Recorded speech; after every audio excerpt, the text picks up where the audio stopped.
5 provinces, including the Free State, are battling the cholera outbreak. Residents in Parys and surrounding areas are concerned about the quality of water, which they believe might be compromised. Ziniko Mhlaba is in the Free State and is tracking developments there for us. She's standing by to tell us exactly what residents told you. Ziniko, good afternoon.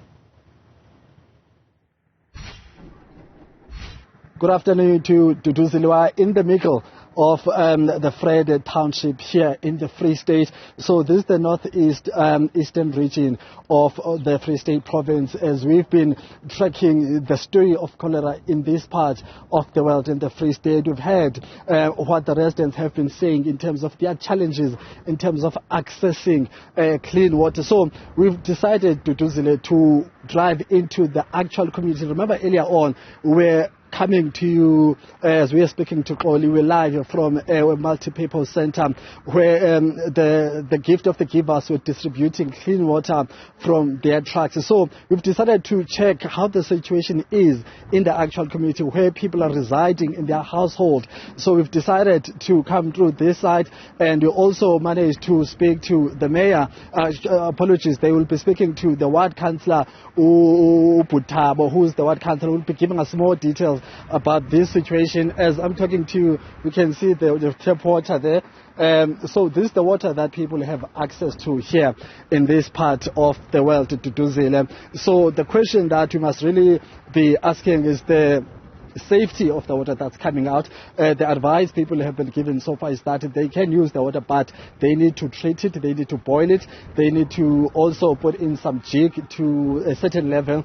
So this is the type of water that's coming out. So there is tap water in some household and there is no running water in some household. As we're driving here, we tried to open some taps, but there wasn't any water. But here, as we can see in this particular family, there's that water. I'm thinking that my sister will have to boil that water so that she can be able to use that water.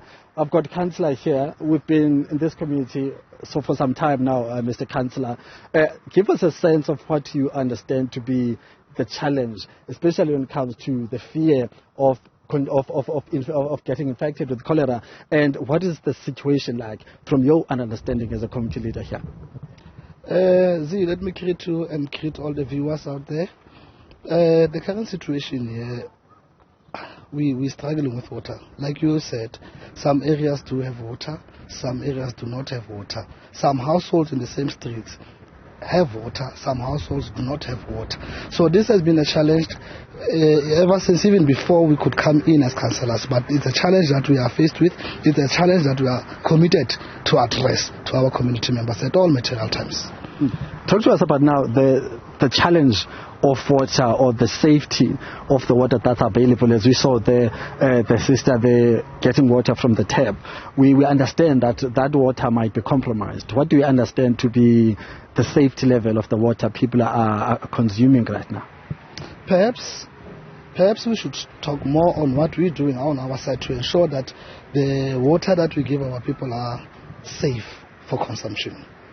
The steps that we've been taking, or precautionary measures that we have been taking so far.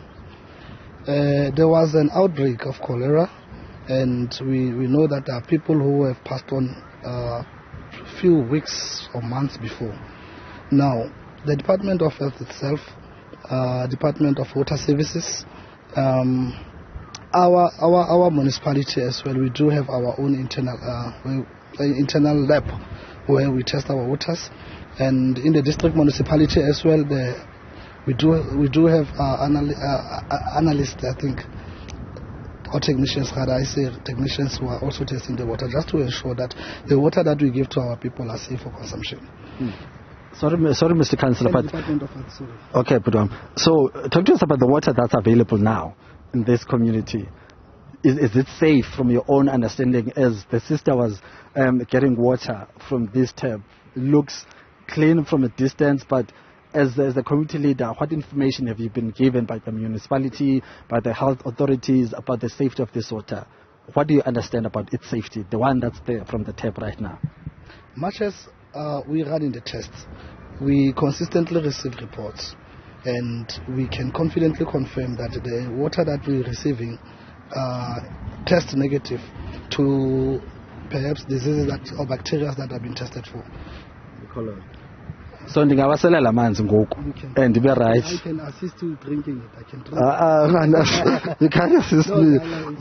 But you understand my question? Yes, I do understand. You can drink the water.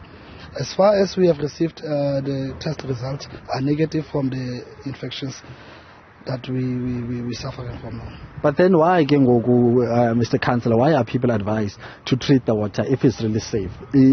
Does that reflect a level of uncertainty? Because if you're going to say to me, Z, you can drink that water, but at the same time you tell me, okay, but you need to treat it. Those are contradicting views, messages. So, yeah, what must we listen to now as committee members? Z, let's go straight to the facts. What we're suffering from now on is the diarrhea. We know it's another bacteria, right? And what we have been perhaps educating or running awareness to our community members is that they need to treat the same water that they are drinking while the tests have been ran. Yes.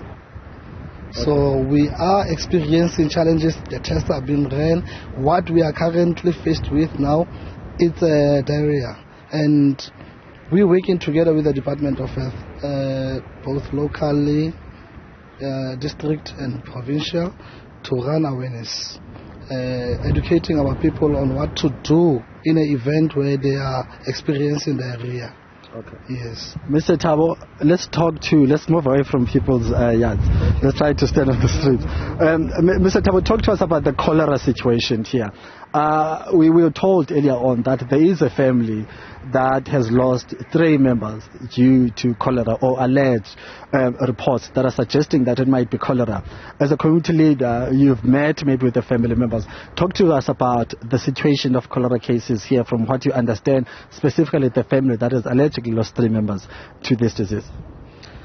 You know, when the allegations were coming out, we all were sad in a way, and skeptical, and we were all panicking. Now that's when we began to speak to different departments of the government to look into the issues that we are faced with, like the water situation. Speaking to one family member from that time where they were arranging for funeral arrangements, they said the sister got ill, or like had a runny stomach. Of course, we all know, or we can all allege that there's something wrong that they could have eaten, or that they could have drank, or the water itself. That's when we began to intensify the programs of ensuring that we look into the water situation, or the current water that we're giving to our people. Yes. So, earlier on, how are they doing? Is it true that there's a family that lost 3 people, from what you were hearing from one of the family members? Even if you cannot know for sure that it was cholera, but is it something that has to do with water challenges? Something that has, to some extent, the symptoms of cholera, from what you understand?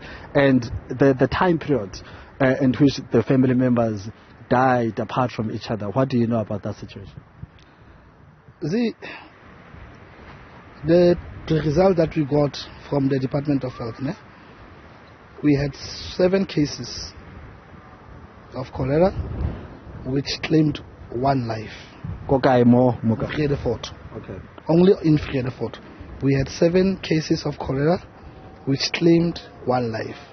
I don't have more details as to which family lost their life with regards to this. We only have got that statistics. Yes. Okay. So from now on, Mr. Councillor, how has the information been flowing between yourself as people on the ground and authorities, health department of the municipality? How has that communication been so far? Because one will say you have these statistics and the department might have its own. So the relation between yourself as people on the ground who are responsible for informing the community about whether the water is safe or not, how has it been? There's a provincial task team that has been formulated.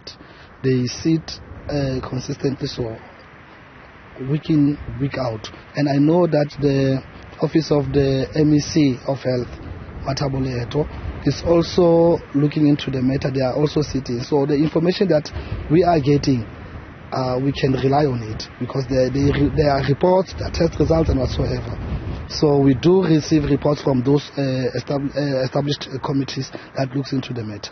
All right, just lastly, before I let you go, Mhlaba, speaking, the activists on the ground we spoke to on our way here, and one of them actually was actually heading cattle, just an ordinary man who's just looking after his own cattle. He said he feels as if there's under-reporting of cases. The statistics are not really reflecting the reality on the ground. From your observation in terms of the symptoms, would you agree that actually there might be cases that have not been confirmed, scientifically, but when it comes to the wellness of people and the panic and the number of people running into health facilities, is it worrying you? It is worrying me because we're living with our people. We are also exposed to this because we're staying with these people, we're staying with our community members. It is worrisome. However, I think we have not been doing enough to ensure that we run our awarenesses. That is one area that we need to look into. Yes, the Department of Health, we've been going around the schools with the awareness campaigns on how to treat your water. What is the real issue now, like that we know that people are suffering from diarrhea, and how to treat the water, or perhaps how to behave after you've been exposed to such.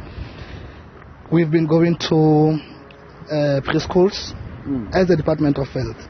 Even yesterday we had a meeting where we were talking to these issues with the community members. That meeting was led by the head in the office of the president, Ntate Sibongile Besane. He was the one chairing that meeting. He was the one ensuring that we run effective awarenesses with regards to what we are currently experiencing now. But I still feel that there's more that needs to be done. And we are definitely going to ensure that we intensify the awareness programs. Okay. Yes. Thank you very much, Thabo. That's Thabo, the Ward Councillor. That's Thabo, the Ward Councillor here in this area. So that's the situation right now. We'll be trying to drive to another place, which is called Parys itself, to get a sense of how the situation is on that side. That's it from us for now. Ziniko, Mhlaba, thank you very much for that report.